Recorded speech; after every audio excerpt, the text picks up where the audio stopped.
Preste muita atenção no que eu vou te falar. A elite brasileira são uns verdadeiros sanguessugas do orçamento público. Esse mesmo orçamento que deveria ter como prioridade a educação, a saúde, a segurança pública, políticas sociais para cuidar dos miseráveis desse país, ela concorre com a elite brasileira que suga o nosso orçamento e que ainda exige do governo que mantenha uma meta de zero déficit fiscal. Analisa comigo a seguinte questão, tá? Durante a crise do governo da Dilma, ela lançou a desoneração dos 17 setores da economia que mais empregam, que são os setores de serviços, onde o empresário se comprometia de contratar mais pessoas pagando menos impostos trabalhistas, certo? Já nesse governo do Lula 3.0, o ministro da Fazenda, ele instituiu que iria acabar com essa desoneração da folha de pagamento, porque o objetivo principal dela, que era gerar mais emprego, não estava acontecendo. Aí a elite brasileira, juntamente com a nossa imprensa, que é um dos setores beneficiados por essa desoneração, botaram quente, começaram a malhar o governo Lula de manhã, de tarde e de noite, junto com a pressão dos funcionários dessa elite, que são os deputados e senadores do centrão, da direita e da extrema-direita. O governo voltou atrás e manteve a desoneração.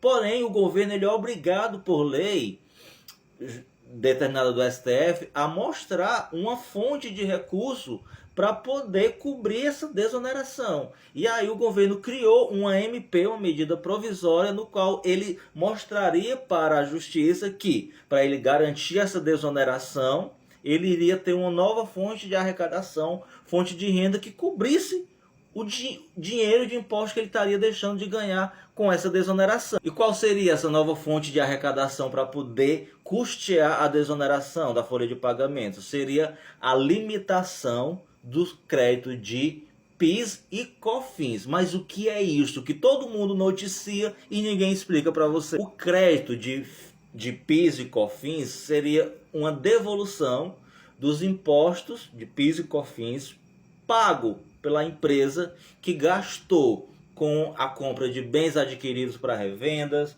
com a compra de insumos, com o pagamento de leasing e etc. E aí essa medida provisória, ela iria simplesmente fechar um pouco a torneira e limitar quais desses itens poderiam de fato ser devolvido o imposto, ter o crédito do PIS e COFINS. E aí novamente a elite brasileira do agronegócio, do setor de serviços, da indústria, já está botando a faca no pescoço do governo Lula e diz que não aceita isso. E aí, por outro lado, nós temos o presidente do Banco Central, Roberto Campos Neto, que é um funcionário dessa elite, mais preciso da elite do mercado financeiro, Banco e Mercado e Faria Lima, que está dizendo que ele não vai mais baixar a taxa referencial, que é a taxa Selic, porque daqui a 2 anos nós vamos ter inflação.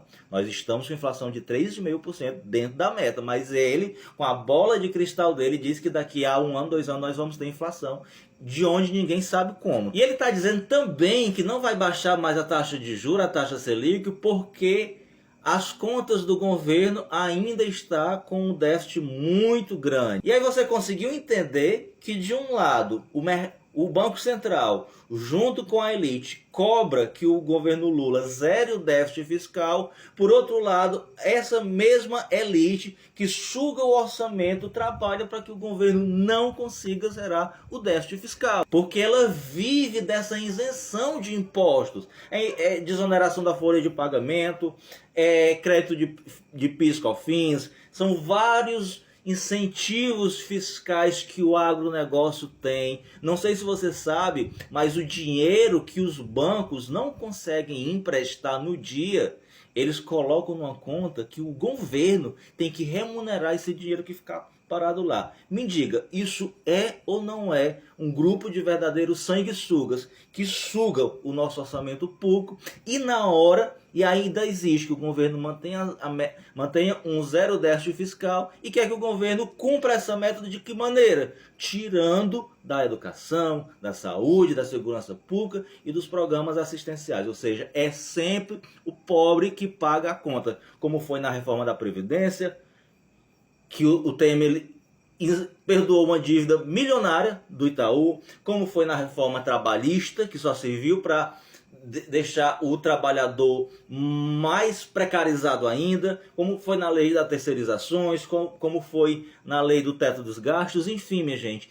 a elite brasileira é o verdadeiro câncer do nosso país. A elite brasileira é o sanguessuga do nosso orçamento. E o que é que resta para nós? Criar vergonha na cara e não eleger nenhum político que seja funcionário dessa elite, tá? Porque todos os políticos da direita, da extrema direita e do centrão trabalham para essa elite. Da mesma forma que eles estão cobrando que o governo bata a meta de zero déficit fiscal, o próprio Congresso, através dos deputados e senadores, estão só colocando pautas bombas para aumentar ainda mais o déficit fiscal do Brasil. E eu vou ser bem sério para vocês, minha gente, eu estou exaurido porque eu não suporto mais ver tanta injustiça e ver só o presidente Lula e o seu governo tentando fazer desse país um país de vergonha, um país forte, rico, próspero, e só está rodeado de sanguessugas que o boicotam a todo tempo. É sobre isso e não tá tudo bem.